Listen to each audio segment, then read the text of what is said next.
Hello and welcome, or welcome back. This week I'm just going to be doing a little drawing in my sketchbook. This is a tombstone that I saw in the cemetery near me.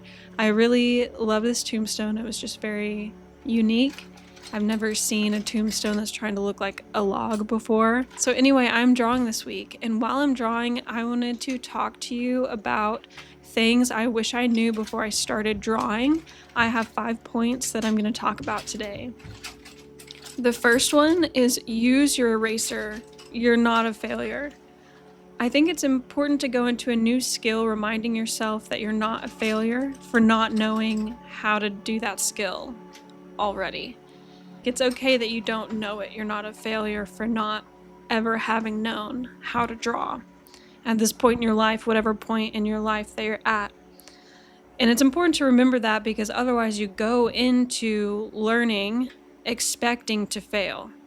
So then when you mess up on a drawing, even though you can erase it, even though you can start over, you feel like a failure. And if you're feeling like a failure every single time that you mismark the drawing, you're never going to finish anything. So remembering that you're not a failure, you're learning. You want that mindset of, I've never done this before, so I'm going to give myself grace in learning. I'm going to give myself compassion while I'm learning.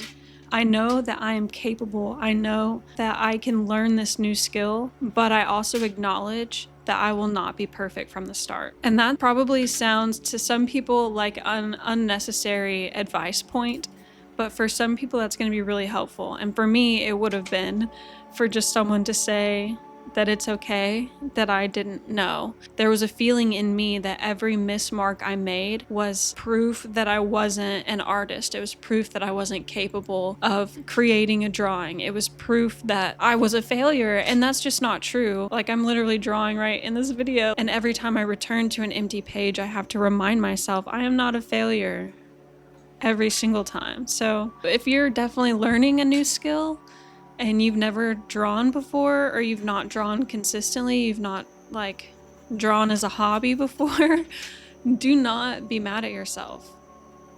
Don't be mad at yourself, because that's not going to get you anywhere. The only thing that's going to get you to where you want to be, if you're interested in drawing, is continuing to draw. So you have to do the work to make sure that you continue to draw no matter what. And I think the first step of that is knowing you're not a failure. You're probably like, how does this even come back to erasing? Remembering that you can start over, that you can make a mistake and it's not the end of the piece. Like, use your eraser, start over, get a new paper. Like, it's okay. It's okay.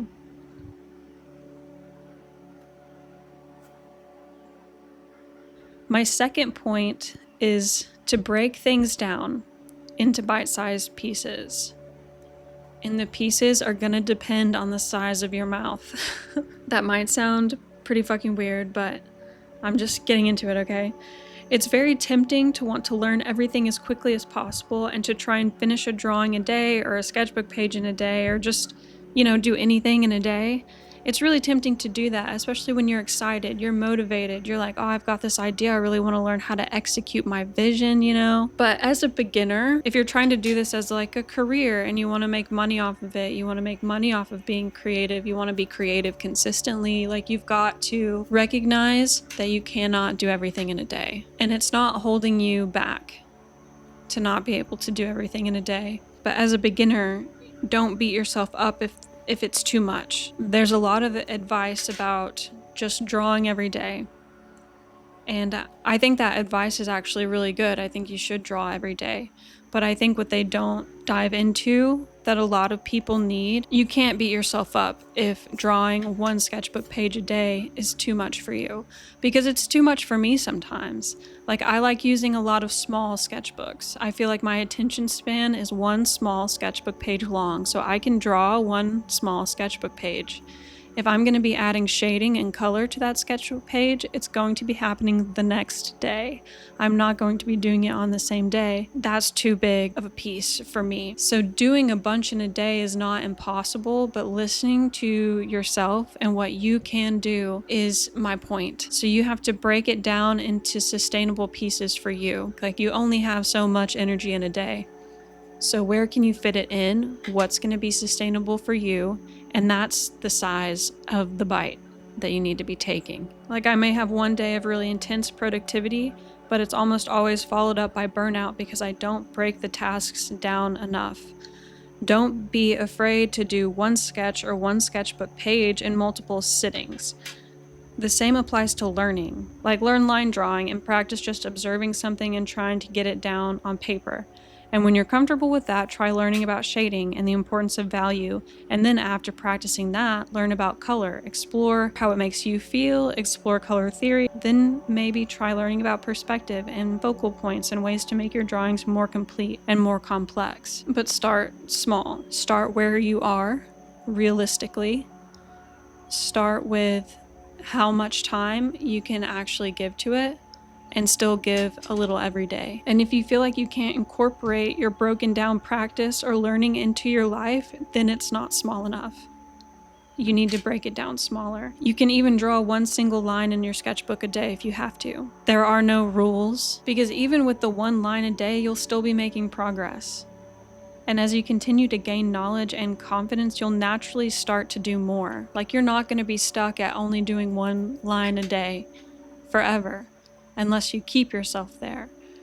Like, it's a mixture of not beating yourself up, but also knowing that you want to improve and trying to learn how to improve while still keeping the practice sustainable.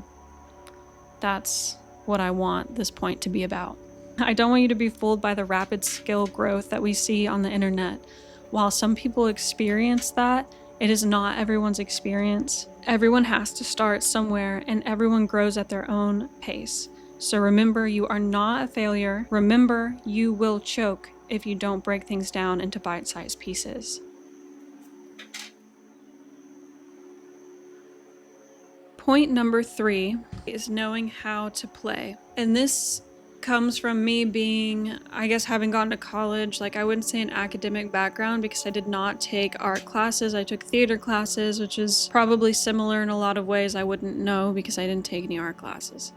But knowing how to play is something I wish someone had mentioned to me, because I approached learning how to draw in a very academic way. Like, I basically made myself a syllabus. I set like how long I was going to be working on things and when I wanted to be good at what by.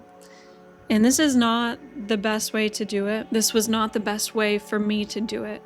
And it wasn't until I watched some older artists talking about creativity being a playful act that I started incorporating play into my practice. Because learning a new skill can be overwhelming, but reminding yourself to play can relieve some of that stress. So make sure to spend some time in your sketchbook doing things really loosely. Just be more playful. Try a different medium, even like collage. Cut out magazine clippings or your own abandoned sketches. That's something I like to do in my collages, is put my own sketches in there. Throw paint around, make random marks, scribble with your non-dominant hand. Practice drawing with your non-dominant hand. It'll make drawing with your dominant hand seem really easy if you try drawing with your non-dominant hand. That's really fun. One of my favorite things to do whenever I'm feeling creatively stuck or unmotivated. And this point is really to help combat burnout. A lot of my things are really to help combat burnout, because if you have the goal and you can't keep pursuing the goal, you'll never achieve it. So you have to make sure that you're taking care of yourself so that you can continue to pursue your goals. And knowing how to play is one of the best ways to creatively take care of yourself. Creativity is a playful act, so don't get too caught up in perfect renderings, even if that's what you're trying to make. You have to remember to play. Take a break and do something abstract. Try lino printing, cross-stitching, knitting. That adjustment of your attention being on something else seems counterintuitive, but it can improve your learning and especially the retention of what you're learning. If you're feeling stressed out while trying to learn a new skill, you need to remember to play. Otherwise, you're going to lose your motivation to learn. You need to remember to play again. Take some time out of your normal learning routine and do something fun. Then you'll feel that motivation to improve again. You'll feel that motivation to learn again. And it will increase your output too.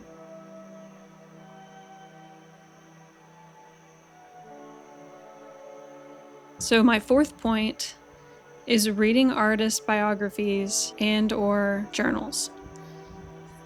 This kind of ties into number one with remembering that you're not a failure, because oftentimes people get into learning a new skill, and I'm just assuming that I'm talking to a more adult audience. And with us adults, we often have the fear that we're too old to learn a skill. Like, we hear a lot about child prodigies and people that became famous in their early 20s or teens or whatever. And that's really in the forefront of our minds, especially as, in my experience, growing up in the 2000s and watching, Hannah Montana and like a lot of child stars. Like, there were just so many fucking child stars. And so then when I got into my 20s and I wasn't famous or anything, I was like, damn, I'm done for. Like, like there's nothing left for me. And that's not true. But I didn't really know that until I started reading artist biographies and journals and looking into different versions of reality, because what I was seeing was real. Like, there were all these child stars and they were really talented and they were famous, and there are child prodigies, but that is not the only path to creative success. So if you're older and you're learning how to draw, you might be comforted by reading an artist biography or a journal and hearing about their struggles, what age they became successful. Oftentimes, a lot of artists don't even start drawing and painting until later in their life. But you'll be surprised how many famous artists there were that did not go to art school, in their early years. They may have done it later. There were so many women artists that weren't even allowed to go to school, and yet they still had successful careers as artists. I think you would be surprised at the variety of artist lifestyles and routines and the timeline of their life, pretty much their artistic life. Because many artists found success later in life. Some of them did find it early, and some of them never even found it until after they were dead. They were working on the skills from the day they decided to pursue art, often until death, never feeling finished and never feeling satisfied, and sometimes abandoning the work completely. And if you're thinking, wow, this is kind of a bummer, I don't mean to scare you. I want to free you from the expectation that there's one set path of like child prodigy who found fame and success in their, teens and 20s, and anyone else is an invalid loser or something. That's just not the case. When you look into the lives of famous artists, you see variety in their paths. Their age of success, their financial status, their ability to access opportunities, their health. It shows you that the people who are true artists only share one thing in common, and that's the pursuit of their art, and it's the pursuit of their vision. And that should give you hope, because if you're wanting to learn how to draw, then you already have a vision you're trying to execute. Through the pursuit of knowledge, you are already an artist. My fifth thing that I wish someone had told me before I started learning how to draw was to not worry about finding your style. I see so many videos online about how to find your style, 5 simple tips to help you find your style. And this might be the most controversial take for no real reason, but you don't need to actively pursue a style. The more you learn and the more you create sketches and finish pieces, the more you look at art and identify what you like, the more you tune into yourself and your vision, and the more you try to make the piece feel right to you, then the more personal style you'll have. It's something that naturally develops over time. I don't know why people are so scared of natural development. Like, things take time. Have you ever grown a plant, dude? Like, that's how a plant works. That's how nature works. That's how we work. Like, every step that you take is progress. Every piece that you make is progress. And naturally, it's progress towards your style. If you try to stick yourself in a box, you're in danger of burning out, which means you won't be able to continue pursuing your skill, and you're no longer wanting to pursue your art. Finding your style should never be a thought in your head. It's something that shows up when it's good and ready to. It's something that changes as you change too. So getting too caught up in making all your art look similar will stunt you as an artist. You have to be able to explore. Creativity is a playful act. You have to be able to let the leash go. You cannot leash yourself to one specific style, especially as you're learning, because every new thing that you learn, every new mark that you make, every new way that you layer paint on a canvas is going to contribute to your style. So over time, you're learning so many different things from so many different sources that your own style naturally appears, because not all of your teachers are the same as everyone else. And you're also focusing on your vision. You have your own personal idea of what you want your art to look like. You already have that whenever you want to learn how to draw. It's because you're seeing things that you like. You already have that artistic eye. You're already noticing a design style that interests you, and that's why you want to draw. So you have to be true to your vision. And you can like different styles, and you can be an artist in various different styles. Like, I think it's so impressive when an artist can do a variety of work. They can reach a wider audience if they can do a variety of work. And really, it comes down to just figuring out what you like.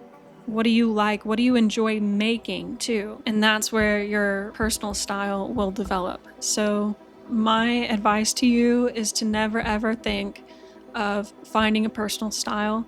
It will show up when it is good and ready to do so.